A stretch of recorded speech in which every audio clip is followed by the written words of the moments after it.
රයිගම් සම්මාන උරෙලේ කටහඬට ලැබෙන අගය අද දවසේදී අපිට දැනගන්න පුළුවන් කොයි වගේ විනිශ්චයක් ලැබෙයිද කියලා. ඒ විනිශ්චය බලාපොරොත්තුෙන් ඔන්න සිව්මිනී ඇවිල්ලා ඉන්නවා. සිව්මිනී මම හිතන්නේ මේ ඉරගිනි මද්දහන ටෙලිනාට්‍යයේ මේ ගීතයත් එක්ක ගොඩක් දෙනෙක්ගේ අවධානයට ලක් වෙච්ච චරිතයක් බවට තවත් පත් වුණා ඔබ.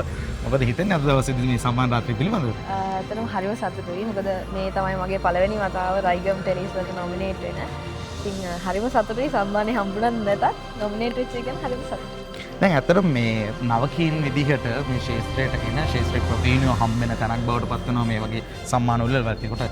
මේ වගේ අවස්ථාවක් ලැබීම ගැන මොකද හිතෙන්නේ මේ කාලෙක ඉඳන් බලාපොරොත්තුෙන් ඉන්න ඇති අනිවාර්යයෙන්ම මේ තැනට දෙනවා කියන එක? බලාපොරොත්තුෙන් හිටියා. හැබැයි මං හිතුවේ නෑ මෙච්චර ඉක්මනට මේ තැනට එන්න හම්බෙයි කියලා. මොකද මගේ වයස සහ මම මේ සංගීත ශාස්ත්‍රයට හරිම අලුත්. ඉතින් ඒක නිසා හරිම සතුටුයි අද මේ ඇවිත් ඉන්න තැන ගැන. ඉතින් අනිවාර්යයෙන්ම නවක ගායන ශිල්පිනියක් විදිහට සම්මානයක් අතතිව හම්බෙන්න කියලා අපි ප්‍රාර්ථනා කරනවා. Thank you. කොහොමද ස්තුතියි.